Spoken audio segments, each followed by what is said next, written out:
Yeah, I think what's interesting is that we have so much to learn from what's happened in history before us. And if we look to how music's been used to bind people together, historically, we can see that it's had this amazing power to unify people and also to give people a voice, whether that's to assert their identity or to rise up against people who are oppressing them.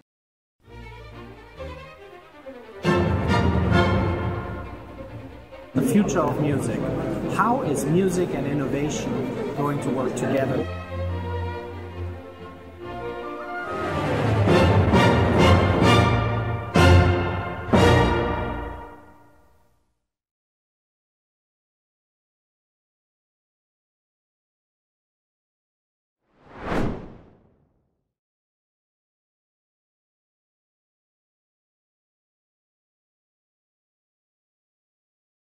The future of music relies on us as artists to find a way of prompting people to think differently and of working out how we can use music or art or culture in general to try and change attitudes globally to make the world a better place.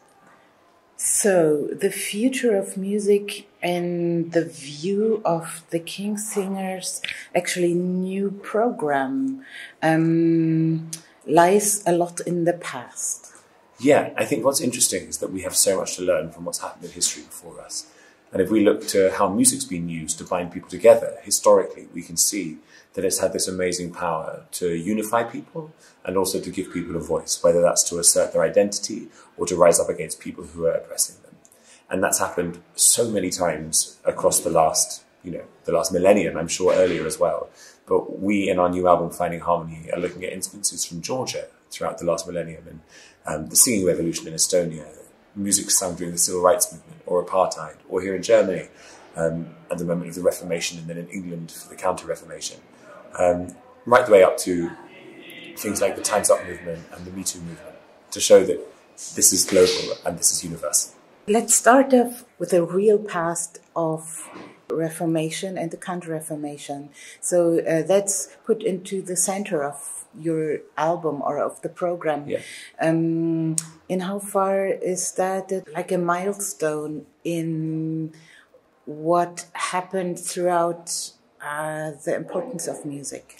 Well, I think if we look back to choral history in England, we look at Thomas Tallis and William Byrd as two of the key figures. And Byrd was a Catholic man who, after the Reformation, was forced to live out his religious life in secret. Yes, he supported Queen Elizabeth I, the Protestant queen, openly in his writing for her, but also he was a Catholic secretly. And he wrote music so that people could continue to worship with music in secret. And it's some of the most beautiful choral music, to my mind, that's ever been written. And it serves to show that in times of trouble, music provided comfort and a voice for people who otherwise didn't have one. And how far can you take that idea into other corners of the world? So here you're very close to what happened because you can imagine your ancestors having that. But if you look to Georgia, for example, or if you look even to South Africa, which is completely different, and how far is the same value in music that brings people together? And how far is that universal? Well, Georgia is interesting because Georgia has this amazing history of male choir a cappella polyphonic singing that's existed for like a millennium. And there are songs which are known by every choir, well not choir, like every group of men in like every town and village across the country. And they sing in this amazing way which has a drone and a harmony and then yodeling. But these are songs, they're drinking songs, they're love songs, they're songs known by everyone. It's like us singing Happy Birthday or chanting at a football match. And it's kind of a mark of their identity, a stamp of who they are. And I think that that's something we can relate to because we all sing in moments of triumph. You know, like We Are the Champions is a great example. You know what I mean? And it's an assertion of us coming together and binding together through music. What's interesting about South Africa, if you compare it, is that South Africa is using music to come together to find a voice where otherwise they didn't have one. These are the songs of black South Africans and some white South Africans who came together with them to try and fight apartheid, to rally against a regime that was oppressing them. And songs were a way of everyone knowing the same music, the same text, having the same outward expression of their contempt for what was happening. And it became a sort of a national movement, this idea of music being a voice to fight against apartheid.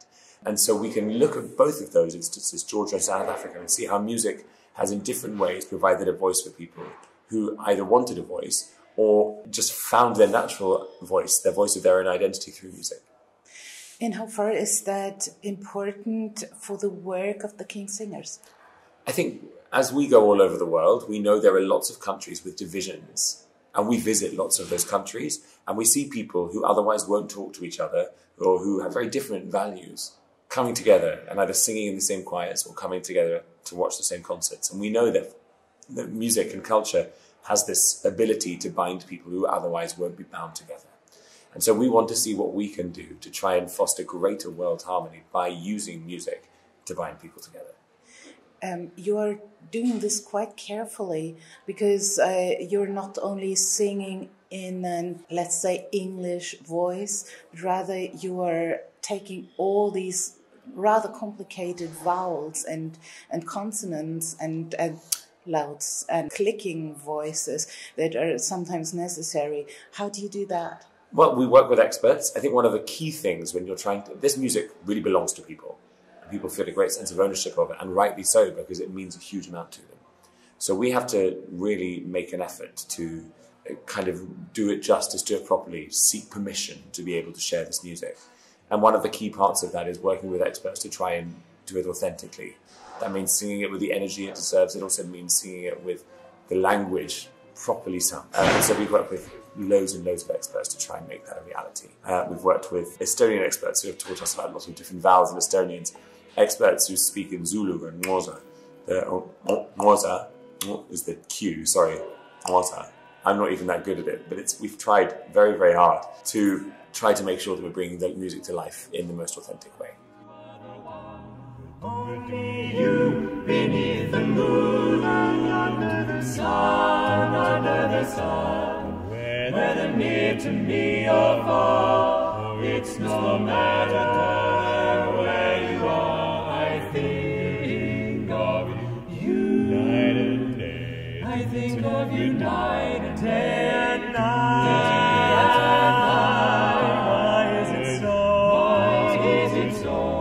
That this longing for you follows wherever I go.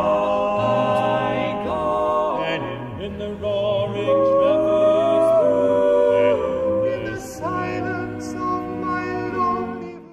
You had a tryout with the program already. Mm-hmm.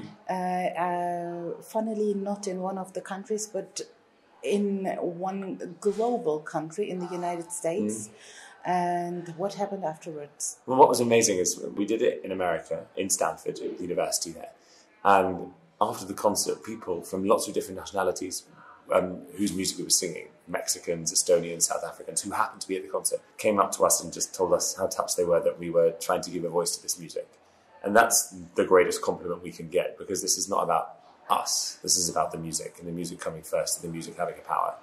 And so that's exactly what we wanted, and we were thrilled that it was able to have that effect. Being touched through one program can be on one side because you simply hear your language, but that seems to be more. And so in a very dense program where you once sing songs of William Byrd, which are close to you, but the next minute something in Xhosa, how far is that difficult to sort of bring your own heart, your own inner awareness to the next moment in the program, which is totally different in a social aspect, let's say? I know what you're saying, but I think the interesting thing is because music is such a common language, and we know the power of music, that certain songs, certain pieces have had on us, that have touched us. It's very, very easy to understand how other pieces have moved other people.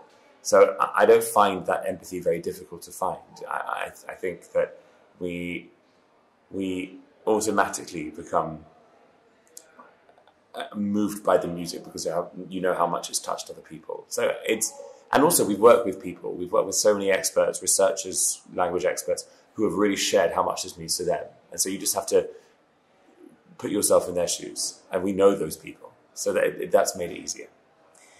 you not only look back into the history, but rather you take a responsibility for the now and even for the future in giving out commissions in the music, in this whole program. So you're looking into the corners of the world, how they are now. Well, I think it's really important. If we believe that music can bind people together, we need to try and create more music to help bind more people together. And that included getting some arrangements made by some of these experts so that we could sing this music properly and share it and give it a voice. But it also means encouraging more music of all kinds to be made that can unify us. And so we've got a composition competition happening next year in America and various other things, all of which are, all of this activity is aimed to try and generate music that can make us think even more keenly that music is the force we think it is. I'm thinking of one song that is not even on the album, but in the program. It's a commission about the Brexit. How did you, or what did you do? Because Brexit is such a complicated thing in itself.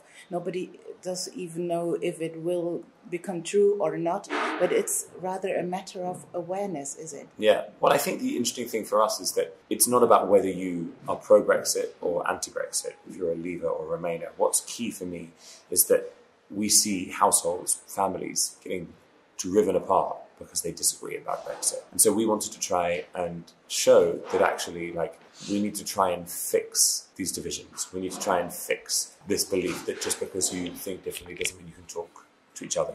So we commissioned our friend Freya Whaley-Cohen to write a piece which kind of shone a light on some of these divisions. We asked our fans to send in messages which were like, let me give an example, I can't speak with my husband anymore. It doesn't say who voted which way. I can't speak with my family anymore. My granddad will die and we can't talk to him anymore. And to say, look, do you see how silly this is? But let's bring all of these beliefs out into the open in one piece of music and show how, one, it's better to hear these opinions and trying to reconcile them, and two, that music can create something beautiful out of what is sometimes really difficult. A silly question maybe, but going out in the world, being a jet setter, in the cause of beauty of music and of togetherness, is that must be totally exhausting. I don't think it's exhausting. I think it's amazing because I do what I love, and I think we all do what we love. And right now, it's amazing to feel like you have a real purpose. I think that with Finding Harmony, we have a real sense that this matters in the world today. In moments of crisis or in moments of triumph, people are turning to music. That happened in Chile, that happened in Hong Kong, that happened in France all this year. We looked in Mexico. After the earthquakes, people erupt in song. During football matches, people erupt in song. And it's about how can we show that more widely and how can we make people listen and give a greater voice to singing together. And it obviously it serves what we do because we believe in it so strongly already. So we could say the future of music lies in the past, in the moment, and in the future as well. Well, I think so, absolutely. It lies in seeing the impact music's had in the past and learning from it. It's about looking at the world around us now and seeing how prevalent music is and how we can harness it, and then looking to how we can replicate that in the future.